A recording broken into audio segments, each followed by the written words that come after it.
Hey YouTube, today we are going to talk about the Photoshop Layers panel. All about the Layers panel. I think it is the most important feature of Photoshop. Without this, it's basically just a 2D canvas painting. You lose so much power and ability without it. So I want you to learn how to leverage the Layers panel, get comfortable in it. This is a great video for beginners who have no idea what it is, or people who want to learn more about the Layers panel and expand their knowledge and get better, become a pro. So I'm only going to go over the critical features of it, the things I use daily, every day for the last 10 to 15 years. There's a lot of stuff that it can do that you probably will never touch or need. I'm not going to go through those features today. It's a waste of time. I'm going to boil it down to you so you can get moving quickly and efficiently with the powerful abilities. For the purpose of this video, I'm going to enlarge the Layers panel so that you can see what I'm doing more clearly, but obviously it's smaller than that. So getting right into it, I'm going to talk about something called root level objects. This is a term I've just made up because I didn't know how else to describe these features, but it's important that we're all using the same language. So root level objects, I'm going to call layers, folders, and adjustments. So starting off with layers, as soon as you open a file up, it starts with a layer. It's this guy here, which is always called background. It's always locked. And when you open a file, the beginning layer dictates the size of the canvas. So what does that mean? The canvas is the height and width of this file. And you can see here it's 5,212 pixels by 3,000 something. But that's not strongly connected to what a layer is. So if I double click the background, hit enter, it turns into a normal layer that's not locked. You can see that I can move this around on the canvas, but it's not changing the size of the canvas. So the layer is independent of the file's canvas size. Important to note that. So for the purposes of this tutorial, I had this idea of this creative image that I've never really attempted before. So we're gonna enjoy the creative process here together. This is not a tutorial. I don't believe in tutorials. I think if you just learn how to use stuff, you can create your own tutorials way better than any tutorial guy there out on YouTube. I promise you. Got to learn this program for yourself. So layers panel, you're going to become a master. So root level objects. Now we have two layers, and you can see that they're movable, and you can put them in order, and it's always from the top down. So you can make a layer visible or invisible, and by changing its order, you can see that now the sky is the top stack of the pancake. He now controls the visibility because he's on top of the other guy. He's covering him. You can't see what's underneath. It's still there, but the top layer has changed. So what other root level objects are there? You can have folders. Works just like a Finder or Explorer in your operating system. You can put things into folders. You can layer them within a folder, or you can put them outside and on top of folders. And you can have multiple folders. What else can we do as a root level object? You can also have an adjustment layer. Let's try a curve. A curve has the same properties as the other two. You can move them around, and we'll get into the details of that later. There's one other root level object layer that is used often, but I'm not going to teach it to you today because you can create a text root level object, but really you shouldn't be using text for any creative purpose at all in Photoshop, because that is what Adobe InDesign is designed for. It's for your layouts and your text. When you put text on a Photoshop document, you can do it, but you're going to get into trouble eventually. The only thing I would use text for as a root level object is to send communication to your team or other people in this file. For instance, change background to dark blue. If I leave this in this file here, when they open this up, they'll see it, they'll understand what I'm communicating to them, make a change to the file, and then they can turn it off knowing that that change was asked for at some point in time. We call this an annotation or a notes layer. It's a very good way to communicate within a file. So let's jump into it. Now we know that layers, folders, and adjustments are root level objects because you can move them around like chess pieces. And they're the most important chess pieces on the board. They're the king and the queen. They dictate the strategy. So what is the strategy beyond that? With these root level objects, you can apply mods and effects to them. So let's talk about that. A mod and effect is like a mask. You could put a mask on all of these files with this little black and white square here. You can change the opacity of any of these root level objects. You can change the blend mode of any of these root level objects. And you can see as I'm doing that, it's starting to change the transparency, the creative effects, and with masks, what is shown because they're modifiers.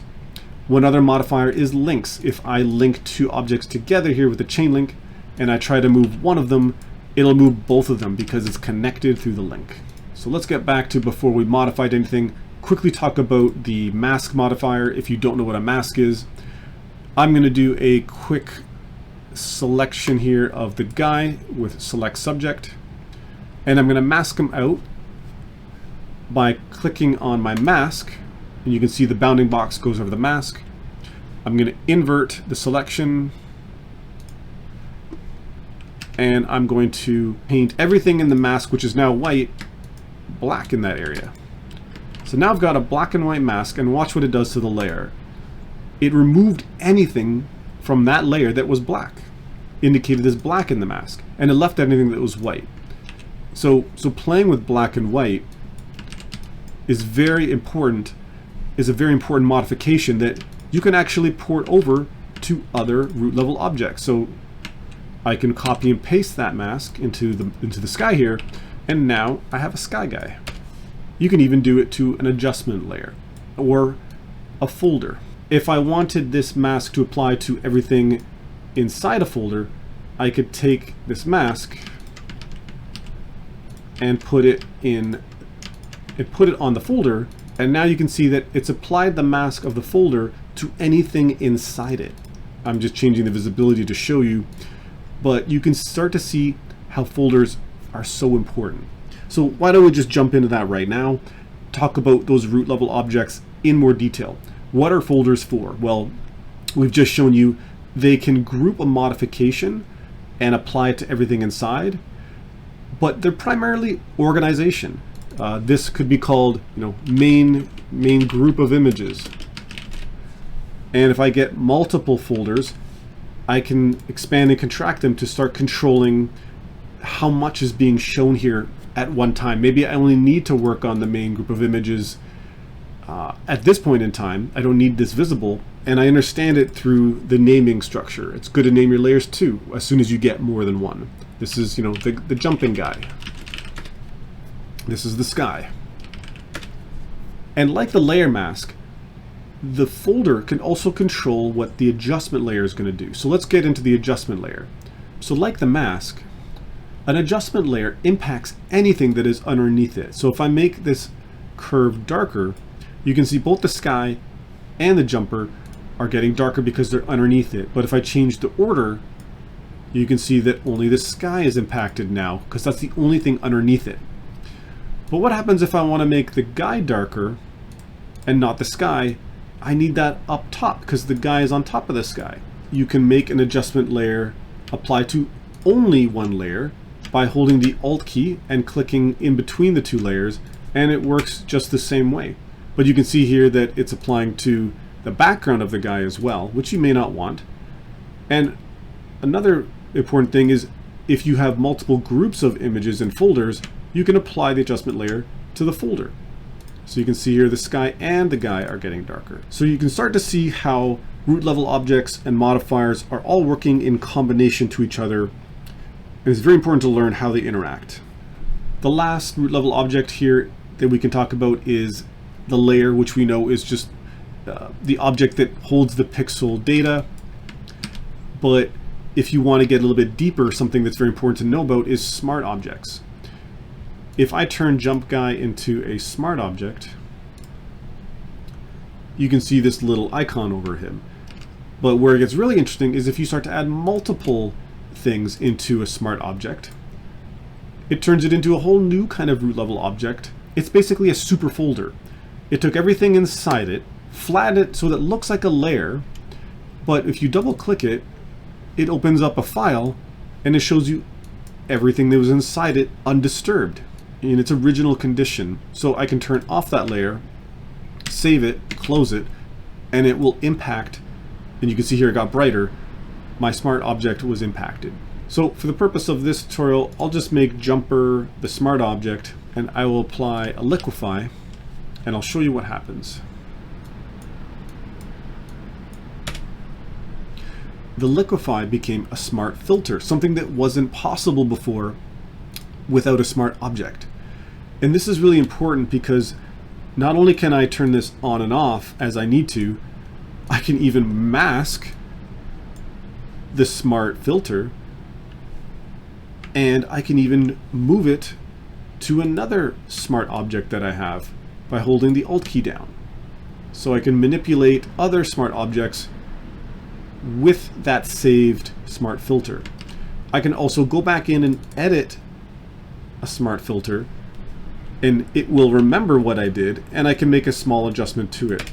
So very, very, very powerful tool within the layers panel that must be understood to really gain efficiency and speed and quality. So those are the basics. Let's just take a few minutes and have some fun with what we learned. I'm going to try and combine this in an interesting way using the basic tools. And I had this idea that I haven't attempted yet of merging these together, of this guy jumping through the clouds. So let's see what we can come up with. So I'm going to duplicate the background and put it on top and use a blend mode to get something to make him look like he's jumping through the clouds. Hard light worked pretty good. And let's see if I can make it a little less transparent so I can see a bit more of him. And sometimes you can even stack them again. Let's make another guy on top and try a different blend mode to see if I can manage all three together to create something contrasty but peering through the clouds like that. So let's try soft light or like overlay. And then reduce the opacity on that guy. So now you can see I get a bit more contrast on him. And then maybe I want to add some kind of jumping effect on him. So maybe I take another guy, I do a blur, motion blur.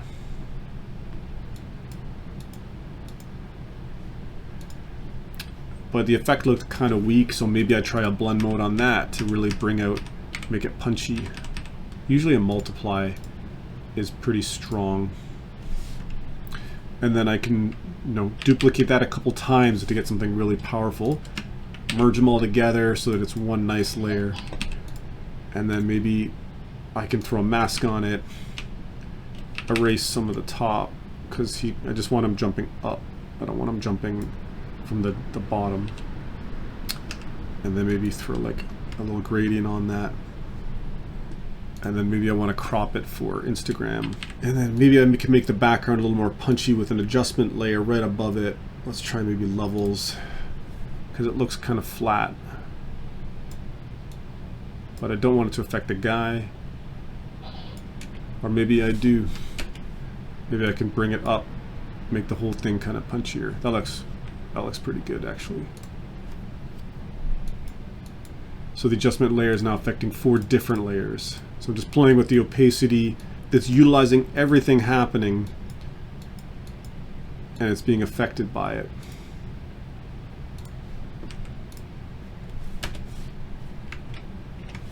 So that's pretty neat there, just for messing around for a few minutes with the basic stuff that we were talking about. I've got adjustment layers, multiple layers, working together with mods and effects, depending on where they're stacked and what order, how things are masked. You could see how I was processing that file using all the techniques and tools that we just used. So thanks for watching, guys. I hope you learned something. I hope you could see how powerful this is, how it used everything else that I used, and it always came back to the layers and how they impacted each other. So thanks for watching. Catch you guys later.